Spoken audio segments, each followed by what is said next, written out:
Oscar racecar நமஸ்கார் net TV for you US S squad announce பண்ணியிருக்காங்க world கப்பில் யார் யாரெல்லாம் ஆட போகிறாங்கன்னு சொல்லிட்டு. சரி, நம்ம மக்கள்கிட்ட கேட்டு தெரிஞ்சிருப்போம் இந்த டீம் வந்து நல்ல ஒரு ஸ்ட்ராங்கான டீமாக இருக்கா, அது மட்டும் இல்லாமல் இதில் இந்த மிடில் ஆர்டரில் யாரெல்லாம் ஆடினா நல்லா இருக்கும் சொல்லிட்டு கேட்டு தெரிஞ்சால் நான் வந்திருக்கேன். வாங்க போய் கேட்டு தெரிஞ்சுக்கலாம். வேர்ல்டு கப் அந்த ஸ்குவாட் அனௌன்ஸ் பண்ணியிருக்காங்க ப்ரோ, அந்த டீம் ஃபார்மேஷன் கரெக்டாக இருக்குன்னு நினைக்கிறேன். எனக்கு மேபி கரெக்டாக இருக்குன்னு தான் நான் நினைக்கிறேன். நான் இது வரைக்கும் எந்த தப்பும் தெரியாத மாதிரி எனக்கு தெரியல. ஓகே டீம் எனக்கு தெரிஞ்ச அளவுக்கு. ஆக்சுவலாக வந்து நம்ம இதில் வந்து என்னன்னா இப்போ வந்து இந்த டீம்லாம் சொல்லிட்டாங்க. இந்த டீம்ல இருந்து புதுசாக இவங்களை தவிர வேறு யாராவது இருந்தால் நல்லா இருந்திருக்கும்னு உங்களுக்கு ஏதாவது ஃபீல் பண்ணியிருப்போம்ல, யார் வந்து இருந்தால் நல்லா இருக்கும்? என்ன முதல் எப்பயும் டோனி தான் எம்எஸ் தோனி. ஆக்சுவலாக வந்து இதோட அவர் வந்து வேர்ல்டு கப் ஆட மாட்டார். அதனால நான் என்ன எதிர்பார்க்குறேன்னா, கண்டிப்பாக நம்ம அவர் எப்படி வந்து சச்சின் வந்து ரிட்டையர் ஆகும்போது தோனி சார் ஒரு கப்பு கொடுத்தாரோ அந்த மாதிரி இப்போ தோனி சார் ரிட்டையர் ஆகும்போது விராட் சார் வந்து கப்பு கொடுப்பாரான்னு எதிர்பார்க்குறீங்களா? கண்டிப்பாக தலைவர் தோனி இருக்கும் சில கப்பு எடுக்காமல் இருக்குமா? நம்ம கண்டிப்பாக கப்பு நம்மள் தான். டீமு பரவாயில்ல. அதுக்கப்புறம் அந்த கேதார் ஜாதவ்லாம் நல்லா ஆடிட்டு இருக்காரு. எனக்கு தெரிஞ்சு லைட்டாக தான் ஆடுறாரு, லைட்டாக தான் டச் ஆடுற மாதிரி, பெருசாக அடிக்கிற மாதிரி தெரில. பவர் ஆடுறாரு. ஆனால் வேலைக்கு சொல்கிறது டீமில் வந்து கொஞ்சம் இதுவாக இல்லை, ஃபிட்டாக மாட்டார் எனக்கு தெரிஞ்சு தெரியுது. அப்புறம் ஆக்சுவலாக அவர் வந்து ஒரு கம்பேக்காக பார்க்குறாங்க எல்லாருமே. ஏன்னா வந்து அவர் இந்தியன் டீம்லேருந்து கொஞ்சம் வெளில போயிருந்தார். மறுபடியும் வந்து அவரோட பர்ஃபார்மன்ஸ் டஃப்பாக கொடுத்து ஐபிஎல்லும் சூப்பராக ஆடிட்டு இருக்காரு. அதை வச்சு நான் அவர் வந்திருக்காரு. அதை எப்படி பார்க்குறீங்க? ஐபிஎல் எனக்கு தெரிஞ்சு சென்னை சூப்பர் கிங்ஸ் நல்லா தான் ஆடிட்டு இருக்காரு. நல்லா சில நடுவில் ஒரு மேட்ச் மும்பை டீம் கூட நல்லா ஆடி கொடுத்துருந்தாரு. அதுமாதிரி நல்லா தான் பண்ணிருக்காரு. டீம் பார்த்து நல்லா தான் இருக்குது. டீம் நம்ம வின் பண்ணுவோம். கண்டிப்பாக வின் பண்ணுவோம். நம்மளுக்கு தான் வேர்ல்டு கப் கிங்காக இருக்காங்க. இதுக்கு மேலே வின் பண்ணுறதுக்கு என்ன இருக்குது? பாதி வின்னிங் தான். நம்ம ஒரு பிளேயர்ஸ் செலக்ட் பண்ணும்போது ரொம்ப ஹாப்பியாக தான் இருக்குது. தினேஷ் கார்த்திகே சொல்லவே தேவை, நல்லா ஆடுவார். ஐபிஎல் இப்போ நல்லா ஆடிட்டு தான் இருக்காரு. விஜய் சங்கர் இப்போ புது பிளேயர் தான், அவரும் நல்லா ஆடிட்டு தான் இருக்காரு. 2 பேரும் சந்தோஷம். நம்ம ஊர் ஆளுங்க எடுத்தது ரொம்ப சந்தோஷம். மற்ற பிளேயர்ஸ்லாம் படி பார்க்கும்போது தோனினா சொல்லவே தேவையில்லை, எல்லாருக்குமே தெரியும் சும்மா நல்லா ஆடுவார். விராட் கோலி நல்லா பெர்ஃபார்மன்ஸ் பண்ணுவார். இப்போது 2-3 போட்டியில் சொதப்பினாலும் கூட நல்லா ஆடுவார் அவரும். இப்படி ரோஹித் சர்மா எல்லாமே நல்ல பிளேயர்ஸ் தான், யாருமே நல்லா ஆட மாட்டாங்க கோசம் இல்லை. என்னை பொறுத்த வரைக்கும் 16 பேரில் 8 பேர் நல்ல பிளேயர்ஸ், நல்லா ஆடுவானுங்க. பேட்டிங் நல்லா ஆடுவாங்க. பவுலிங்கில் பார்த்தா ஷமி, குல்தீப் யாதவ் இன்னும் நல்லா போடுவானுங்க. நம்ம ஊர் ஆளுங்களை 2 பேர் எடுத்தது எனக்கு ரொம்ப சந்தோஷம். அவ்வளோதான்.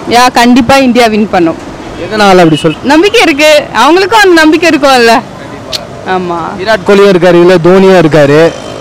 அவங்களுக்குன்னு ஒரு ஃபேன் பேஸ் இருக்குது. அவங்களும் கண்டிப்பாக லீட் பண்ணி எடுத்துகிட்டு போவாங்க அந்த டீமை. அந்த மாதிரி நீங்கள் எதிர்பார்க்கு? ஆமாம், கண்டிப்பாக. நம்ம ஒரு சாதாரணமாக ஒரு சின்ன ஒர்க் பண்ணாலே அதுக்கு பயங்கரமாக ஹார்ட் ஒர்க் பண்ணுவோம். இதில் வந்து இந்த லெவல் வரும்பொழுது கண்டிப்பாக வின்னிங்கோட தான் திரும்ப வருவாங்க. நம்ம ஸ்குவாட் எப்பயுமே ஸ்ட்ரென்த் தான் ப்ரோ. தோனி இருக்காது ப்ரோ, கேப்டன் இல்லை அவரு. இருந்தாலும் கூலாக மேட்ச் வின் பண்ணுவாங்க. எல்லாம் நல்லா நடக்கும் ப்ரோ. அதனால கொஞ்சம் இதுவாக இருக்குது. தோனி இருக்காரு, அது மெயின். அவர் நல்லா இந்தியா கொண்டு போவார். அப்போ அதே மாதிரி விராட் கோலி ஆர்சிபியில் சரியாக பர்ஃபார்ம் பண்ணல. அவரோட ஃபுல் ரெசல்யூஷன் எல்லா ஸ்கோப்பு எல்லாம் நல்லா காட்டுவார் நினைக்கிறேன். ஆர்சிபி இல்லை பர்ஃபார்ம் பண்ணாமல் வேர்ல்டு கப்பில் நல்லா பண்ணுவார். அவர் நல்லா பண்ணணும்னு நினைக்கிறேன். அவர் ரொம்ப மிஸ் பண்ணுறேன். ஆர்சிபியில் சரியாக பண்ணாதால வேர்ல்டு கப்பில் நல்லா பண்ணுவார் அவர். இல்லை ஏற்கனவே உள்ள ஆளுகளே நல்லா இருக்காங்க. டோனி, கோலி ஏற்கனவே உள்ள ஆளுகளே நல்லா இருக்காங்க. புது ஆளுங்க தேவையில்லை நினைக்கிறேன். நல்லா இருக்குது. ஏன்னாச்சும் டோனிக்கு பார்த்தோம்னா டோனி, கோலி அவங்களே எக்ஸ்பீரியன்ஸ் இருக்குது. இப்போ பொம்ராக்கு பார்த்தோம்னா பும்ரா, புவனேஷ் குமார் அவங்க நியூ டேலண்ட்டு தெரிஞ்சுக்க. யங்ஸ்டர் எக்ஸ்பீரியன்ஸே சேர்ந்து தான் இருக்குது. அதனால பிரச்சனை இல்லை. யானாச்சும் டோனிக்கு பார்த்தோம்னா 4வது வேர்ல்டு கப், அதனால எக்ஸ்பீரியன்ஸ் இருக்குது. எப்போ எப்படி மாற்றணும். ஏன்னா தான் கோலி கேப்டனாக இருந்தாலும் என்னென்ன விஷயம் மாற்றணும். அது இல்லாமல் இப்போ பார்த்தோம்னா ஐபிஎல் நடக்குது. எல்லாமே ஃபுல் ஃபார்மில் இருக்கிறாங்க. கோலி, டோனி எல்லாம் ஃபுல் வேர்ல்டு கப்புக்கு பக்கா டீம் தான். வந்து இதில் வந்து இந்த மிடில் ஆர்டர் பேட்ஸ்மேன்றாங்களே, அவங்க எல்லாருமே வந்து ரைட் ஹேண்ட் பேட்ஸ்மேனாக இருக்காங்க. லெஃப்ட் ஹேண்ட் பேட்ஸ்மேனாக இருக்கும்போது கொஞ்சம் வந்து போர்டர் கன்ஃபியூஸ் ஆவாங்க. இவங்க ஆடுறது கொஞ்சம் நிறைய பாயிண்ட்ஸ் ஏதாவது பார்த்தீங்கன்னா நிறைய ஸ்கோர் பண்ணலாம் அப்படின்னு எதிர்பார்க்கலாம். போன இதில் வந்து யுவராஜ் இருந்தார். இந்த மாதிரி யாரும் இல்லை. அந்த மாதிரி யாராவது இருந்தால் நல்லா இருக்கும்னு நினைக்கிறீங்களா? இப்போ கொஞ்சம் யங்கிங் பேட்ஸ்மேன் இருக்கிறதுனால இப்போ ரொம்ப நல்லா இருக்கும் நான் நினைக்கிறேன். இந்த டீமே ஓகே நான் மேபி நினைக்கிறேன். Dhoni left handed batsman super bro, செம்ம. தோனி வந்து லெஃப்ட் ஹேண்டட் பேட்ஸ்மேன் அருமா ப்ரோ. ஆக்சுவலாக இன்னொரு விஷயம் என்னன்னா, பாகிஸ்தான் கூட மேட்ச் நடக்கும் போது இங்கிலாண்டில் அந்த மேட்ச்சில் நம்ம வந்து ஜெயிப்போம்னு நினைக்கிறீங்களா? கண்டிப்பாக ப்ரோ.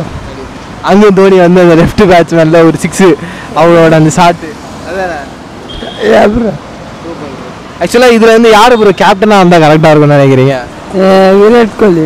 ஆனால் பார்த்தீங்கன்னா போன வேர்ல்டு கப் பார்த்தீங்கன்னா யுவராஜ் ரெய்னா அதில் 2 பேருமே லெஃப்ட் தான். ஆனால் 2007 2011 பார்த்தீங்கன்னா 2 பேரும் லெஃப்ட் ஹேண்டு ரொம்ப ஹெல்ப்ஃபுல்லாக இருந்தாங்க. இந்த முறை பார்த்தா ரிஷப் பந்துக்கு சான்ஸ் இல்லை. ஏன்னா அவரு மட்டும் தான் லெஃப்ட்டு. ஆனால் அந்த இடத்துல தினேஷ் கார்த்திக் பிடிச்சிருந்தாரு, அவருக்கு சான்ஸ் இல்லை. அதெல்லாம் பார்த்தீங்கன்னா கொஞ்சம் கஷ்டமாக தான் இருக்குது. லெஃப்ட் பேட்மேன்லாம் வேணும். அவங்க ரிஷப் பண்ட் இப்போ உள்ள யங் பிளேயரும் நல்லா தான் இருக்காங்க. அவங்களே ஏதாவது 1-2 பேர் எடுத்து போட்டுருந்துருக்கலாம். அப்படில பட் ஆனால் ஸ்குவாட் நல்லா தான் இருக்குது, ஓரளவுக்கு நல்லா பர்ஃபார்ம் பண்ணலாம். இந்த தடவை இந்தியா வாங்க வேர்ல்டு கப் வாங்கன்னு நினைக்கிறேன். ரிஷப் பந்த் எனக்கு தெரிஞ்சு. ஏன்னா அவர் தான் நம்ம மற்ற டீமோட கம்பேர் பண்ணி நம்ம டீமில் 360 டிகிரி தான் எல்லா ஆங்கிலும் அடிக்கிறது பறக்க விட்றாரு காலை. அவர் ஆடுற மேட்சை பார்க்குறதுக்கே டெல்லி டீம் பார்க்குறதுக்கு முக்கிய காரணமே அவர் தான். டெல்லி ஆடுற மேட்சை பார்க்குறதுக்கு அவர் ஆடுற ஸ்டைலு, அடிக்கிற இது பால் ஒன்று எங்கே பறக்க விட்றாரு மேலே இல்லையா, அதுக்காக பார்ப்பேன். கரெக்டாக இருக்க மாதிரி இருக்குது. நான் ரிஷப் பேண்ட் ரொம்ப மிஸ் பண்ணுறேன். அவன் நல்லா பர்ஃபார்ம் பண்ணுறாங்க.